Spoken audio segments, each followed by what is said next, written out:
Hello' guys মাখুজাৰ YouTube চেনেললৈ আপোনালোক সকলোকে স্বাগতম জনাইছোঁ।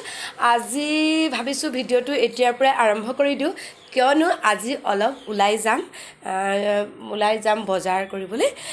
কাৰণ আপোনালোকক কৈছিলোঁৱেই ৰমজান মাহ চলি আছিলে, প্ৰায় শেষ খবৰ হ'ল ৰমজান মাহ। আমাৰ ঈদ একেবাৰে ওচৰ পালেহি, সেয়েহে ঈদৰ অলপ বজাৰ কৰিবলৈ যাম।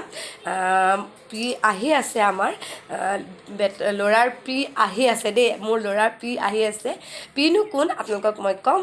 আৰু প্ৰথমতে ব'লক পিক আনি লওঁগৈ, অলপ আগবঢ়াই লওঁগৈ, ওলাই যাওঁ আৰু আপোনালোকক দেখাই থাকিম মই আজি কি কৰোঁ আৰু কিনো আমি ক'ত যাওঁ আপোনালোকক মই দেখাবলৈ চেষ্টা কৰিম। এতিয়া ব'লক মোৰ লগতে আপোনালোককো লৈ যাওঁ মাৰ্কেটিঙত। ফাইনেলি আমি আহি পাই গ'লোঁ দেই, এতিয়া মাৰ্কেটত সোমাম, বজাৰ কৰিম অলপ কিবাকিবি। এতিয়া যোৰহাট পাই গ'লোহি আমি মেক্স মানে নতুনকৈ খুলিছে যোৰহাটত। এয়া কাপোৰ চাই আছোঁ আমি, এয়া চব ধুনীয়া লাগিছে ন, বস্তুবোৰ ভাল লাগিছে। আপোনালোকো আহক ইয়ালৈ ঈদৰ বজাৰ কৰিবলৈ, বৰ সুন্দৰ সুন্দৰ কাপোৰ আহিছে ইয়াত। আমি আহিছোঁ আৰু বৰ ধুনীয়া ধুনীয়াকৈ সজাই থৈছে দে।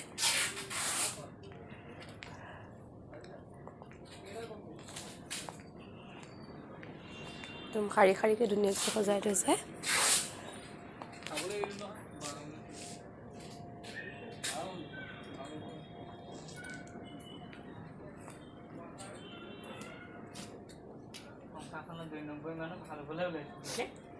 ফাইনেলি বজাৰ এয়া আহি পাই গ'লোহি। বজাৰ কৰি আহি এয়া দেখিছেনে, গোটেই বিছনাত মেলি থৈ দিছোঁ গোটেই বস্তুবোৰ। আজি অথনি অলপ বজাৰ কৰিবলৈ গৈছিলোঁ যোৰহাটত। ভণ্টি আহিছিলে, বেটাৰ পেহীয়েক মানে পি আহিছিলে, মৰমতে সি পি বুলি মাতে, আহিলে। আমি সকলোৱে বজাৰ কৰিলোঁ, এয়া অলপ কৰিলোঁ। এতিয়া আপোনালোকক মই দেখাম কিনো মই আনিলোঁ। এইয়া ফাইনেলি বজাৰৰ পৰা আহি আপোনালোকক ভাবিছোঁ বস্তুখিনি দেখাই লওঁ কিনো আনিলোঁ। এইযোৰ আনিছোঁ মোৰ ল'ৰাৰ ড্ৰেছ, সি নিজে চইচ কৰিছে। এইযোৰ আনিছে ভনীয়ে ক'লে, এইটো এটা ফ্ৰক আনিছে ভনীয়ে ক'লে। এইটো আনিছে জেঠাই ক'লে, এটা ড্ৰেছ চেলোৱাৰ চুট। তাৰপিছতে আনিছে এইটো আব্বা ক'লে তাৰ, আৰু এইটো এটা গ্ৰাউণ্ড আনিছোঁ, এনেই এক্সট্ৰাকৈ এইটো এটা গ্ৰাউণ্ড আনিছোঁ। আৰু সি লৈছে এইযোৰ এটা জোতা, মানে কৈছোঁ নহয় সিয়ে বেছিভাগ কিনিছে নেকি। তাৰপিছতে আৰু ল'লোঁ, এইযোৰ লৈছে তাৰ অতি মৰমৰ পিজনীলৈ লৈছে। চব ইমান সুন্দৰ, মানে কালাৰটো দেখি ইমানেই মিঠা কালাৰ নহয়, বহুত ধুনীয়া লাগিছে, দেখিছে বহুত সুন্দৰ।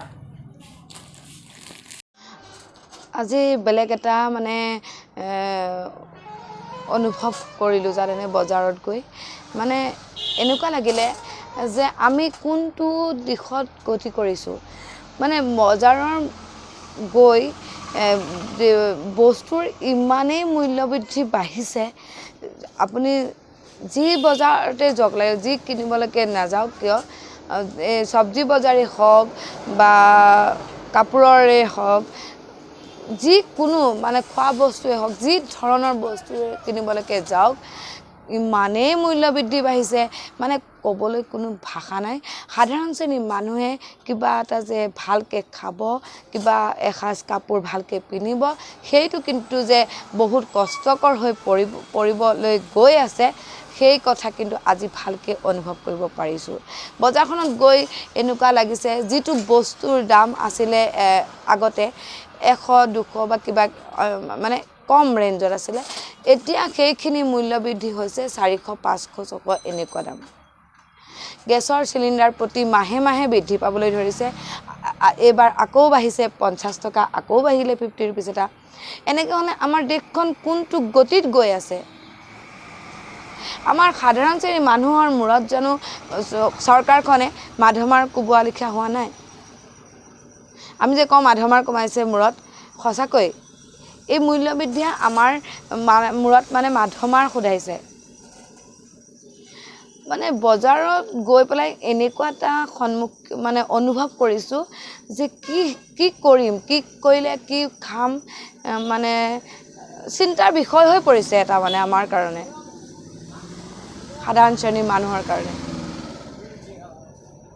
মই আপোনালোকৰ পৰা বজাৰলৈ গৈ কেনেকুৱা অনুভৱ হয় মোৰ কিন্তু আজি বৰ বেলেগ এটা অনুভৱ হ'ল বজাৰখনলৈ গৈ মানে ল'ৰা ছোৱালীটো বুজি নাপায় ন ল'ৰা ছোৱালীটো বুজি নাপায় দাম বেছি কম কিন্তু আমাৰ মনত এটা বেলেগ অনুভূতি হৈছে